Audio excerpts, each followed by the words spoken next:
and welcome to the final, well, penultimate episode of The Legend of Zelda: Link's Awakening, a Let's Play by Link6616. The episode in which I awaken as a Let's Player. And yes, it's a terrible joke, but I've been running with it for what, 16, 17 episodes now? I might as well get the payoff that took 17 episodes to get. So, first priority is actually not to go straight to the Windfish, but to find out some important information about how to conquer the Windfish's dungeon.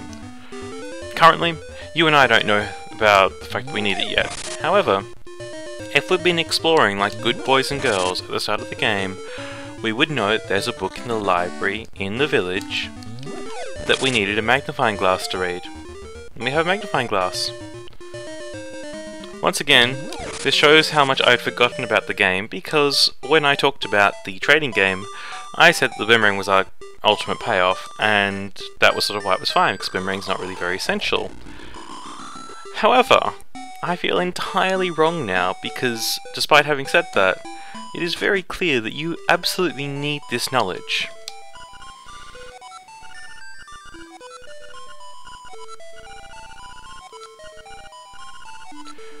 So that's right, up, up, right, up, right, up. This book reeks of secrets. While I know that is not that unusual a phrase, I can't help but be reminded of it sort of smelling. Anyway, this is another important book.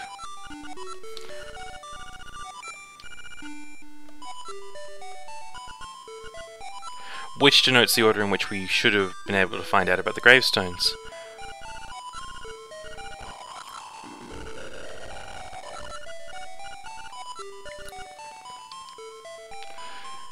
So, yes, of course we couldn't normally have attained that knowledge without the Pegasus boots, which is why most people don't assume you can actually access the Color Dungeon until you've done the third dungeon, which is of course wrong.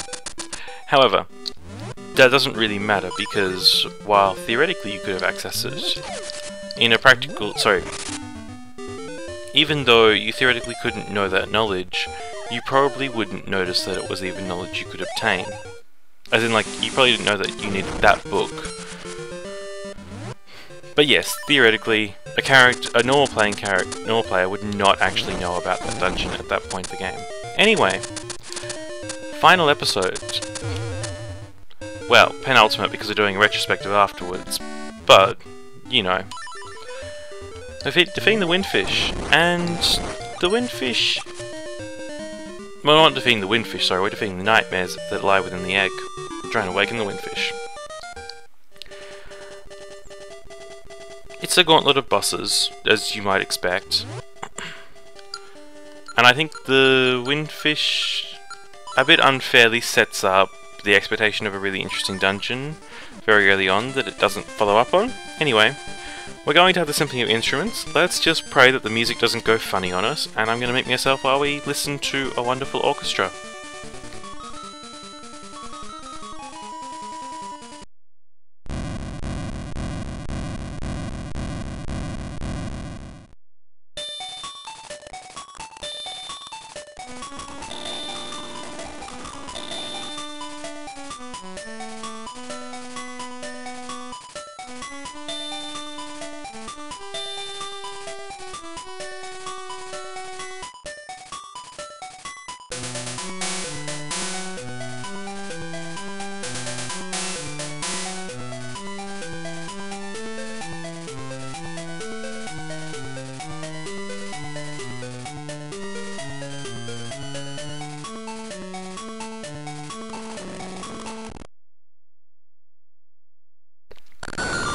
And that was why we needed all the instruments.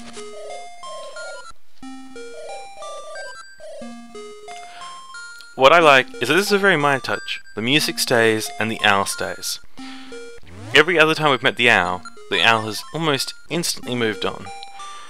Which sets up a very different tonal expectation here. Now, it's not that important, but little touches like that I think are something that many people forget when talking about video games, and often films as well.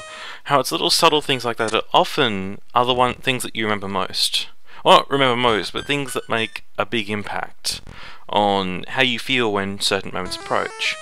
by taking something that's typical and then modifying it slightly, you know, subverting expectations and all that, you actually change quite a lot.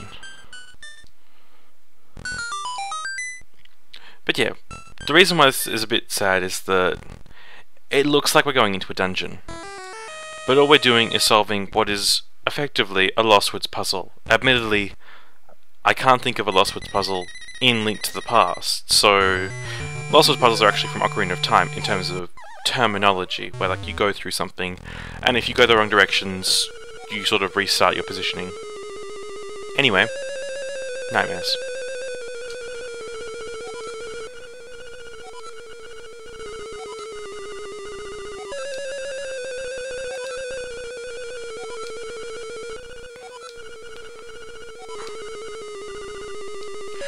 I feel like the nightmares almost do themselves a disservice. I mean, in the early upcoming, like when the nightmares are sort of talking to us in advance, there's this implication given that they're almost trying to protect the island so that the inhabitants can survive, and that one of the concerns you should have is that by killing nightmares and waking the windfish, everyone you've met and encountered on this adventure will basically die. However, the nightmares are too clearly purely wanting to survive so that they can, well, continue living and get, you know, world domination. Which is not terribly interesting.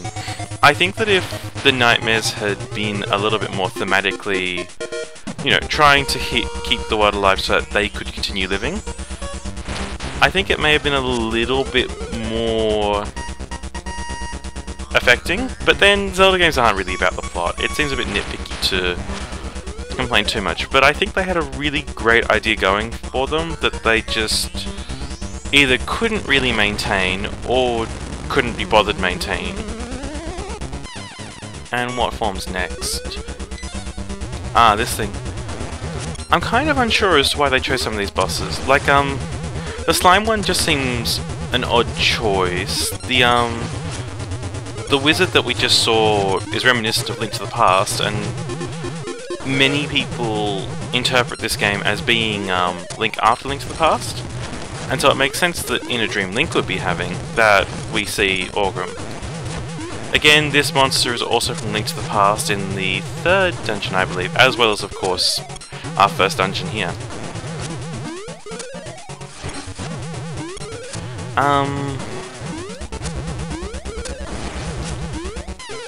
Yeah, I'm not really sure. And then this particular one, actually, when I originally played, I didn't realize was supposed to be Ganon. Because I actually never even encountered Ganon when I played this. Like, I played Ocarina of Time before Link's Awakening, but I hadn't actually progressed very far in it, so I didn't realize that Ganon was actually anyone, really. This one's very easy. Look at the boomerang being overpowered. Now this boss, actually in my pre-play, took all my life. Like, I nearly died. Because he deals a decent bit of damage. We're just waiting for the eye to open to fire some arrows at it. Come on, open. Open when I can fire the arrows at you, I mean. Come on, arrows, fire, firing arrows. Let me fire the arrows at you.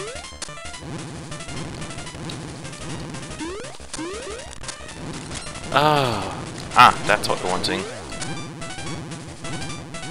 Open again.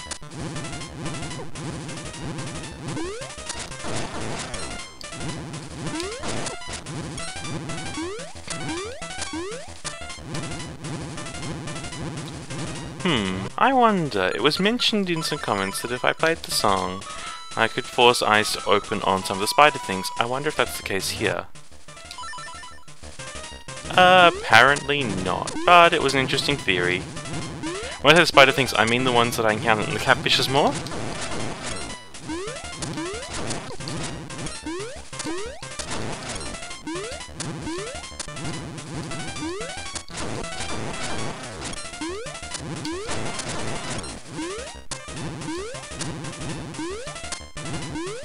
This is much better. that is probably what they should have started with a little bit more, the idea of it being their world. However, they are sort of unspeakably evil. Anyway, we've now finished, so I'm gonna sort of slowly go through the text, but basically leave you guys to just watch and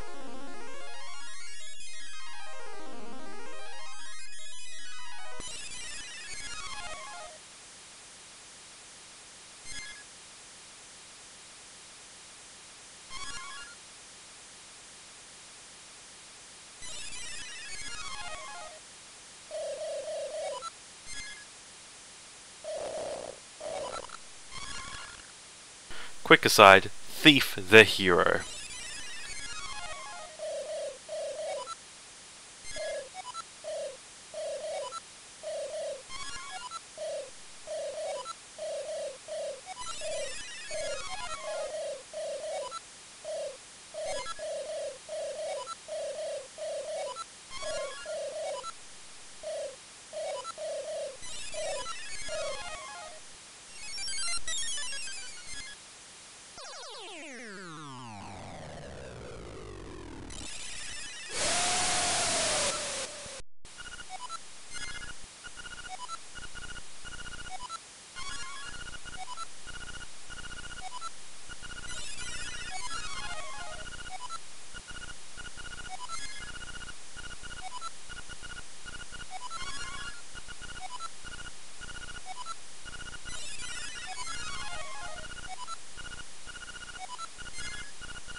Well, that was Let's Play. So, as it stands, I'm not sure what will actually come up in the final episode. Just bits and pieces people want covered, a few more discussion points maybe, but nothing significant, hopefully. I'm probably talking about what I learned over the course of playing it, because I'd like a little while before talking about it right now to actually decide, to actually think over how things went, people's responses, sort of where to go next time. Also, these people do deserve your attention. They managed to craft a really fantastic game, and even though I sound a bit down on it when I talked about maybe not really being able to go back to it, I think that's mainly just an issue with the kind of game Zelda is. It's not really a title that's supposed to be experienced over and over again. However, this is probably my 10th or 15th time through the game. I well and truly have played this game many more times than it was probably ever intended to be touched. As such, I'm not really the target audience for the same game I played 15 times before. And I think that's really important. A lot of people get wrapped up in the idea that games should be eternal, and the memory of them will last a long time. But, you know, in much the same way that great literature is eternal. However, that doesn't mean that you can just continue rereading it. Some people can.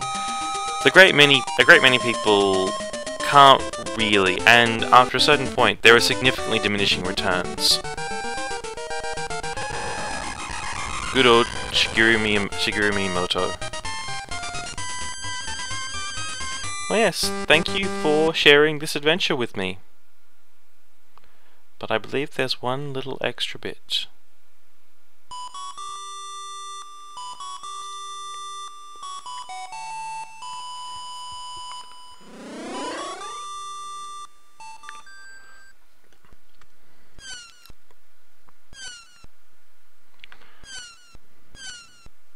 Now that was our payoff for not dying once. Now what I say by that is, if you don't do that, Marin does not turn into a seagull. Which, as you remember in the going to the animal village, was her dream.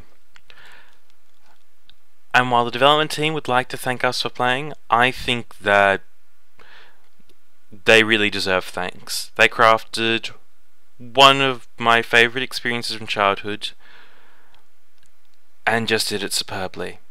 So thank you, Nintendo, for making that game, which I personally really enjoyed playing again, even if it was a lot simpler than it may have been originally intended. Well, thank you very much for watching. I can't seem to exit that thing, so it looks like I'm just ending on this screen.